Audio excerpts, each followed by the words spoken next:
Hello everyone, extra care classes के इस channel पर सभी लोगों का एक बार फिर से स्वागत है।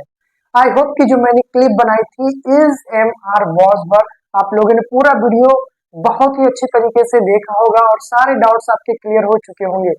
तो आज भी एक नई जो क्लिप बन रही है वो भी हेल्पिंग वर्ब के ऊपर है, क्योंकि बहुत सारे स्टूडेंट्स हैव, हैज और हैड को लेकर परेशान रहते हैं। लेकिन आज के इस क्लिप के बाद मैं गारंटी देता हूँ कि हैव, हैज और हैड कब लगाना है या फिर कब बोलना है, ये आपकी प्रॉब्लम की समस्या आज इस क्लिप में होने वाली है। तो चलिए हम अपने टॉपिक को स्टार्ट करते हैं। हैव, हैज, हैड, ये बहुत ज्यादा इंपॉर्टेंट होते हैं helping verb. Have, has, had. सबसे पहले मैं बता दूं कि हैव और हैज ये यूज किए जाते हैं प्रेजेंट टेंस में।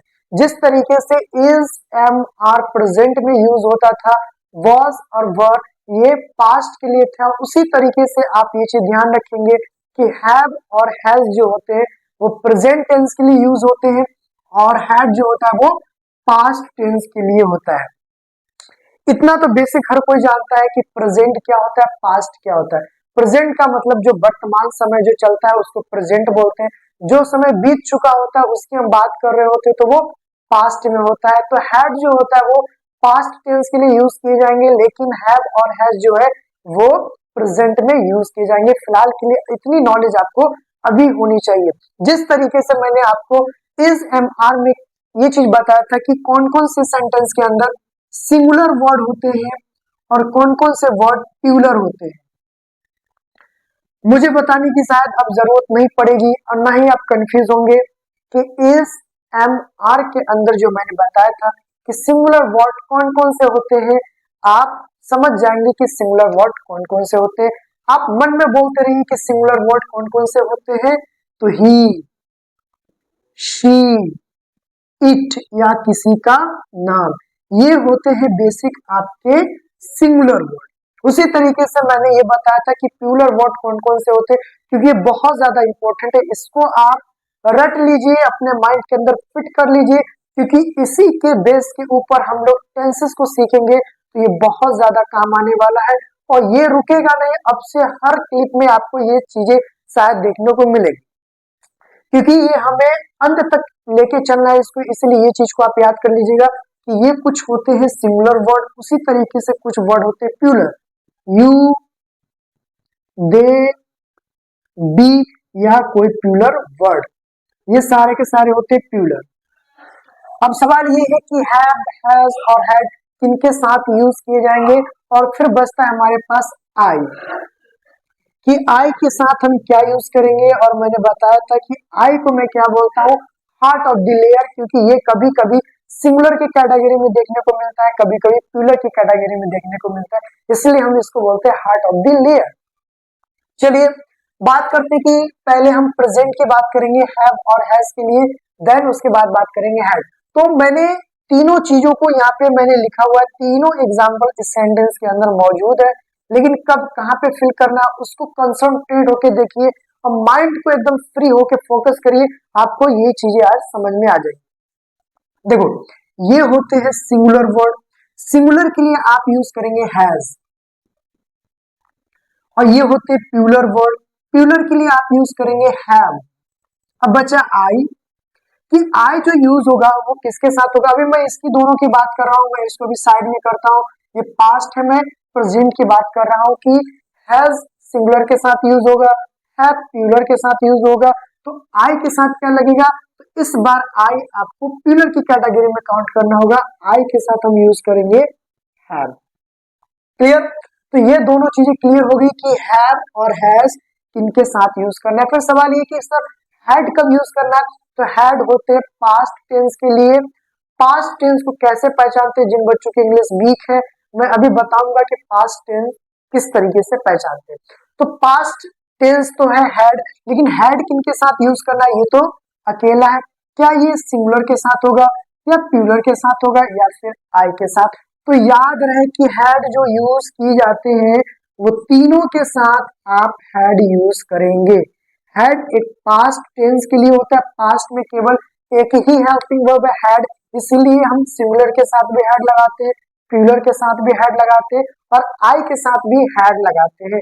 ये होता है पास्ट टेंस के लिए। चलिए एग्जाम्पल की मदद से हम बहुत अच्छे तरीके से इसको समझ सकेंगे। देखो पास्ट टेंस को पहचानना है तो आप टाइम को देखेंगे, क्या बीते हुए समय की बात हो रही है यानी टुमारो, आने वाली कल की बात होगी तो ये तो फ्यूचर की बात होगी। लेकिन यस्टरडे, यस्टरडे का मतलब बीता हुआ कल। किसी सेंटेंस के अंदर अगर यस्टरडे देखने को मिलेगा तो आप समझ जाएंगे कि वो पास्ट टेंस है।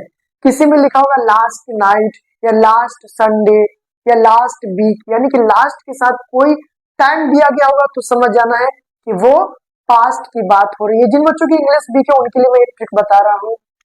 क्लियर? सेंटेंस के अंदर देखेंगे और भी अच्छे तरीके से इसको समझ सकेंगे। पहला सेंटेंस है द टाइगर, और याद रखना है कि अभी बेसिकली मैं बता दे रहा हूँ कि हैव और हैज तब लगाते हैं जब कोई चीज आपके पास में होती है। जैसे आई हैव टू पेन्स, मेरे पास 2 कलम है। यू हैव 2 पेन्स, आपके पास 2 कलम है। क्लियर?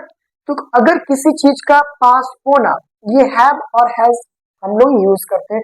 तो आप याद रखिए कि आप छोटे छोटे सेंटेंस को बोलना सीखेंगे और डेली प्रैक्टिस करेंगे तो आपको इंग्लिश बहुत अच्छे तरीके से आ जाएगा। ठीक है? जैसे I have a tiffin box, I have a book, इस तरीके के आप डेली सेंटेंसेस को यूज करेंगे।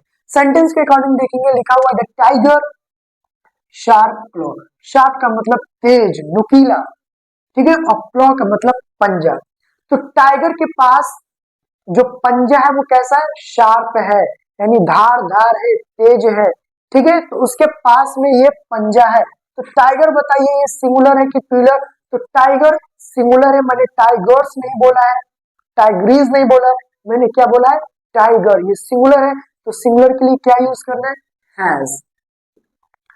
तो the tiger has sharp claw. उसी तरीके से अगला सेंटेंस देखेंगे, द गर्ल, अब ये सिंगुलर है तो आप ये भी ठोक देंगे हैज, सेंटेंस को पूरा रीड करेंगे।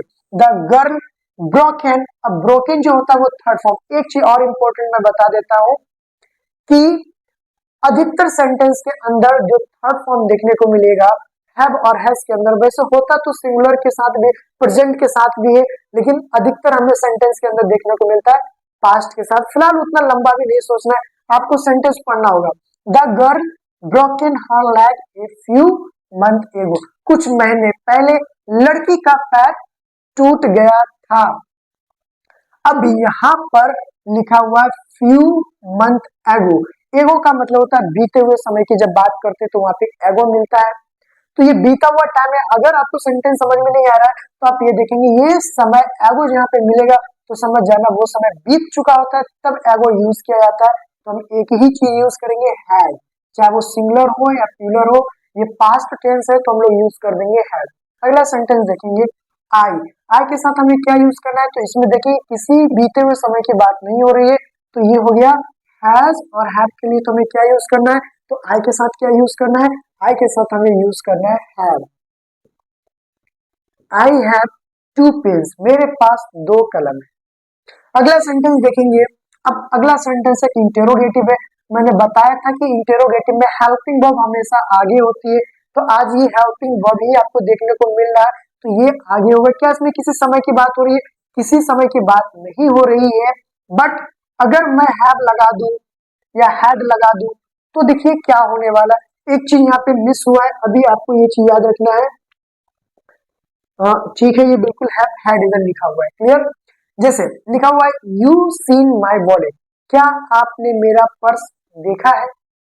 अगर मैं यहाँ पर सब्जेक्ट की बात करूं तो सब्जेक्ट क्या है?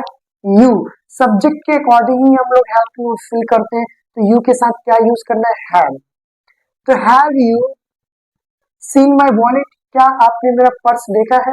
अगर मैं यहाँ पे हैव लगा दूं तो क्या ये सेंटेंस गलत हो जाएगा? नहीं, ये सेंटेंस करेक्ट हो जाएगा, लेकिन ये पास्ट में चला जाएगा, यानी ये किस समय की बात करेगा? बीते हुए समय की। अगला सेंटेंस देखेंगे वी। पहले सेंटेंस के अंदर देखो क्या इसमें टाइमिंग की बात हो रही है? बी ए बी, अब यहाँ पे हैव होगा, हैज होगा कि हैड होगा। ए big house when I was a kid, जब मैं बच्चा था। वाज लगता है तो ये क्या होता है? मैंने पिछले क्लिप में क्या बताया था? वाज और वर्ब जो होता है वो पास्ट होता है, इज एम आर प्रेजेंट होता है। तो आपने देखा कि वाज लिखा हुआ तो हमको पूरा सेंटेंस पढ़ना नहीं है। ये वाज है तो ये पास्ट टेंस है, और पास्ट के लिए हमें क्या यूज करना है? पास्ट के लिए यूज करना है हमें हैड। तो यहाँ पे क्या हो जाएगा, had. We had a big house, हमारे पास एक बड़ा घर था। When I was a kid, जब मैं छोटा था। ठीक है, अगला सेंटेंस, राहुल, इसमें किसी टाइम की बात नहीं हो रही है, और राहुल क्या है, किसी का नाम है, तो क्या यूज करना है, has. Rahul has a big, Rahul has a phone, Rahul के पास एक फोन है।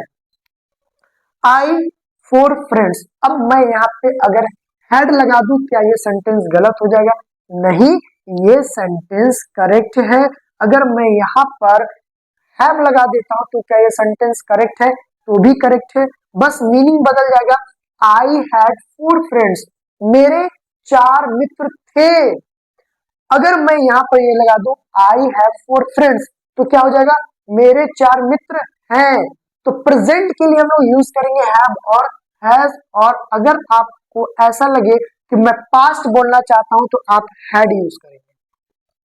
हैव भी यहाँ पे चल जाएगा, ठीक है, लेकिन वो प्रेजेंट के लिए होता है। Sonu a new computer, Sonu के पास एक नया कंप्यूटर है, तो आप क्या यूज करेंगे, हैज। किसी के नाम के साथ क्या यूज करना है, हैज। अगर मैं हैड लगा दूं तो भी ये सेंटेंस ठीक हो जाएगा, लेकिन ये पास्ट में चला जाएगा कि सोनू के पास एक कंप्यूटर था।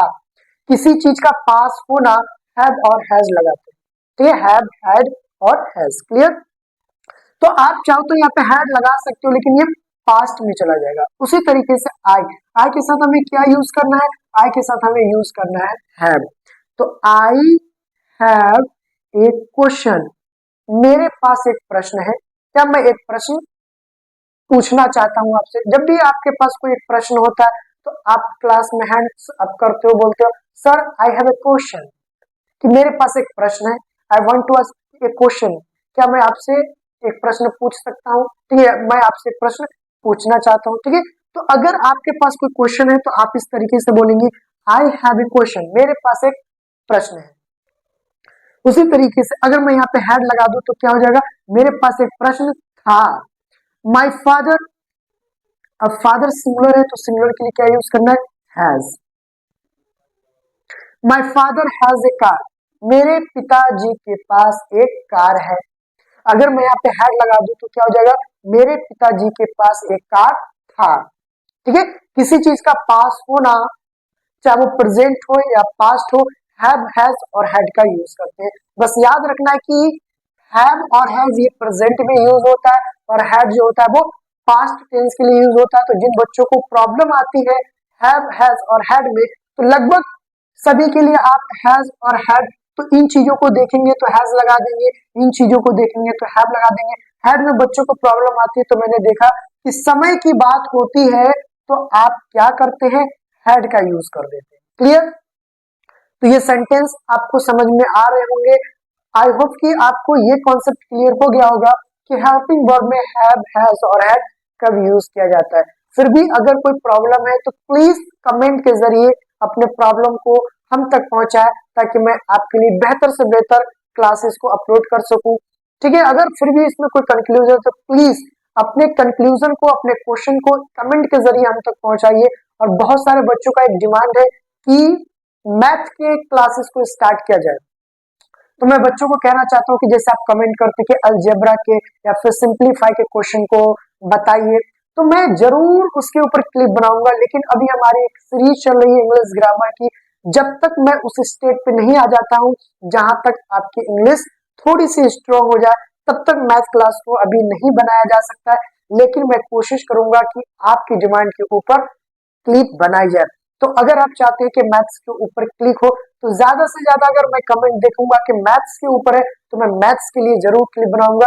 लेकिन अभी आप एक सीरीज को पढ़िए, जब तक हम पार्ट ऑफ स्पीच को क्लियर नहीं कर लेते तब तक आप बाकी के सब्जेक्ट को अभी फोकस नहीं करेंगे। हमसे एक उम्मीद रखिए कि इंग्लिश बेहतर सीख रहे हैं आप, और मैं कोशिश करूंगा कि आप लोगों के लिए बेहतर से बेहतर क्लिप को अपलोड कर सकूं और अच्छे तरीके से आपके सारे कॉन्सेप्ट, सारे डाउट्स को क्लियर कर सकूं। अगर आपको ये वीडियो पसंद आ रही है तो प्लीज इस वीडियो को शेयर करें, लाइक करें।